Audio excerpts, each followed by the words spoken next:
And welcome to Beatrice Weekly Health Tips. Today we're going to talk about organ meat. It's nearly like a taboo subject when I start talking about that. I do recommend that we eat organ meat. So why is that? Well, the first reason is that organ meat, so we're talking about liver, kidneys, heart, gizzards, but also feet, like pork feet, lamb feet, chicken neck.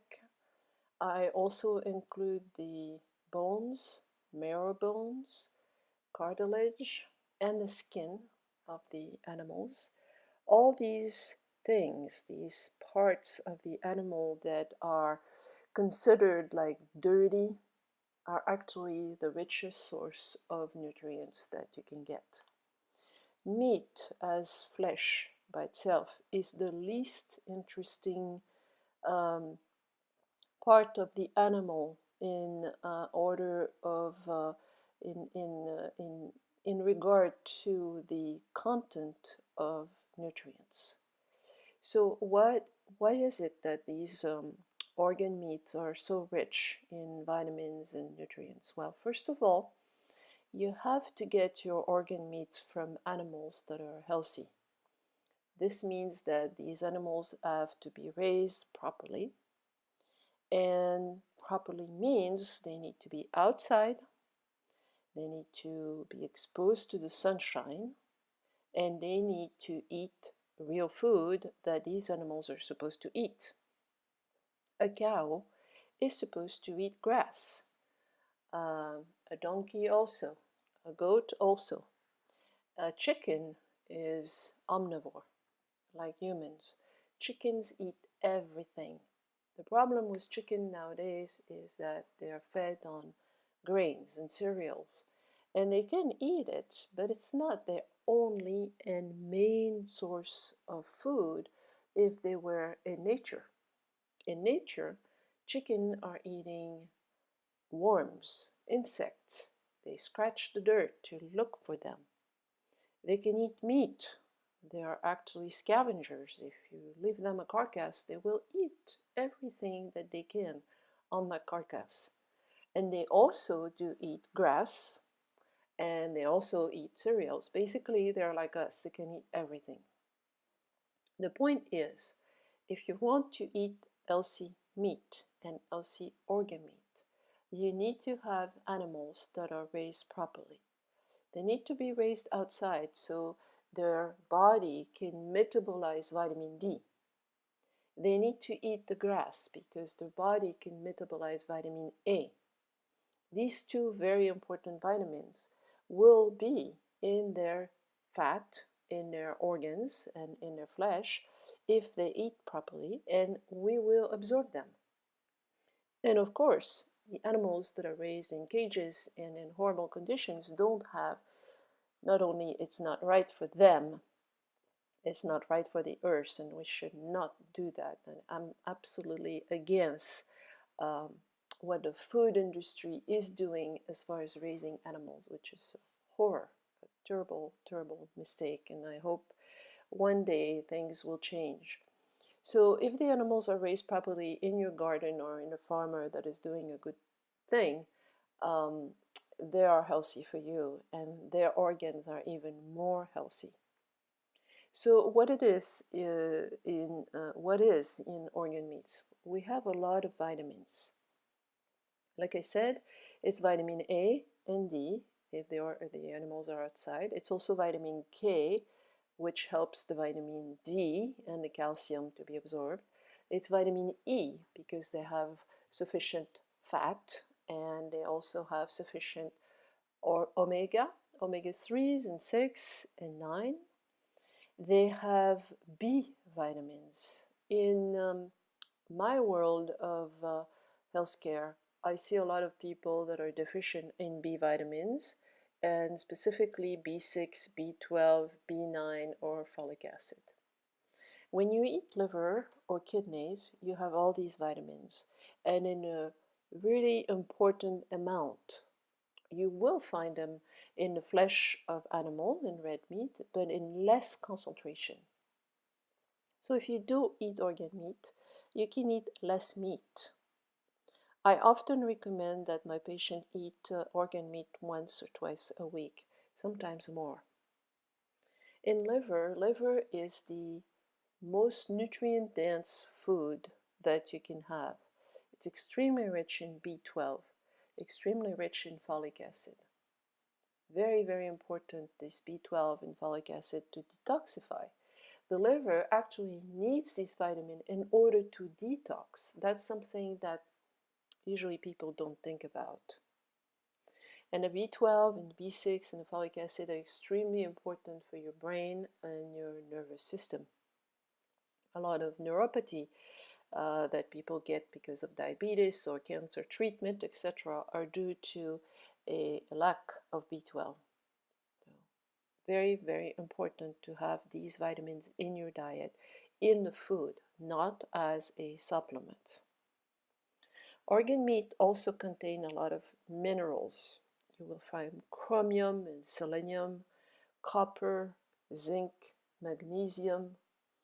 These minerals are not found in large quantities in vegetables. They are, but they're in lower quantities. And as I said, the omegas, which we call APA and DHA, are usually abundant in the animals that are raised properly. They are very poor and in the wrong proportion in animals that are raised in cages and by the food industry. You have to know also that traditional diet always ate in traditional diet, we always find that people were eating this food, this organ meat. Example are Indians, American Indians. When they were killing a buffalo, the first thing that they would look at and look after is organ meats. They would eat the heart, they would eat the liver, the kidneys, etc. The second most precious food for them were bones and skin and cartilage. The flesh would come only at the end. They would dry the flesh, make a kind of beef jerky, or buffalo jerky, so they could feed during the winter. But the first part of the animals that they would give and they would eat would be the organ meat, the skin and the bones. They would preferably give that to pregnant women, to developing children, to elderly, and to sick people, because they knew traditionally that these organ meat were precious in nutrients and would help their elderly, their babies, their pregnant women.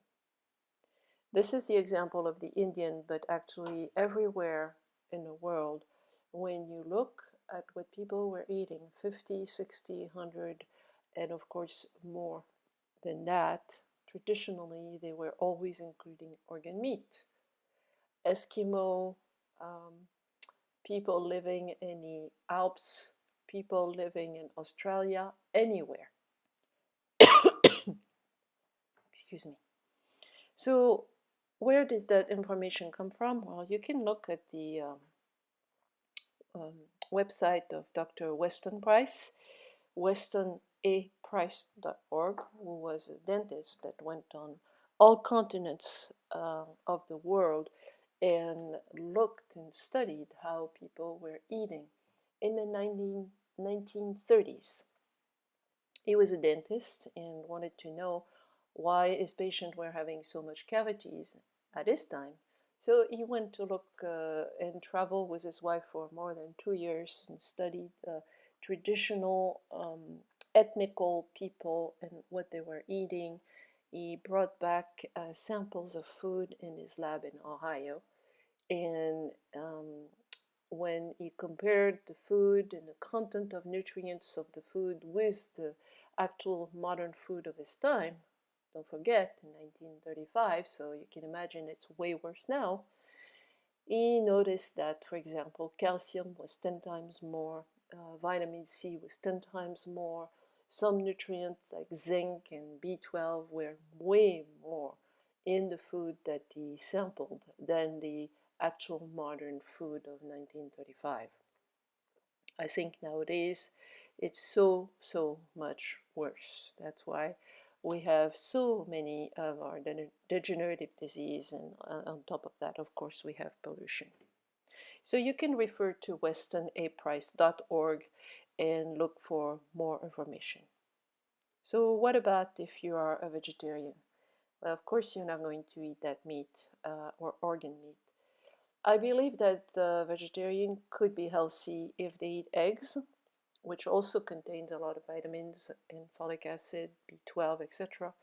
If you eat fish and if you eat dairy, again, you want to have some of that B12 in your diet. And no, B12 that you find in legumes is not metabolized the same by the body, and it's not the same form of B12. So I don't agree with that argument. Now, the last point is that you're going to tell me is that organ meats are filters, and because they're filters, they're dirty. They're filtering toxins. Well, this concept is, as far as the liver, is false, because the liver is not a filter. The liver is a detoxifier. It's a transformer. It's able to take something toxic and render it on the other side of the metabolism, something neutral, something innocuous. If our livers were filters, we would be all dead by now, even by the age of 2 or 3, because the liver, like I said, has so much work to do. It filters or it detoxifies so much that it would accumulate an enormous amount of toxins that would kill us. So it doesn't accumulate toxins, it transforms them. It takes something dangerous and makes it in something neutral. So it's a false belief to say that the liver is a filter. The kidneys are filtering urine with toxins, but they don't keep it, because if they were keeping it, same thing, it would destroy the organs. So you can eat the kidneys, you can eat the heart, you can eat the thymus, which is sweet bread, which is right under the breastbone, and that's the best thing for your immune system. And liver is the best thing for your liver, and kidneys is the best thing for your kidneys, and heart is the best thing for your heart. So if this convinced you a little bit, then go and have a look at recipes and see how to prepare them. The best thing for liver for me is simply to fry it in a pan with butter and shallots. It's totally delicious like that. I also make some liver pate, liver mousse. I'm going to post this recipe on my website as soon as I have a moment to do that. But that's a promise. I wish you a wonderful week, and I hope that you enjoy listening to my podcast. And if you have questions, please don't hesitate to make a comment or email me. Bye for now.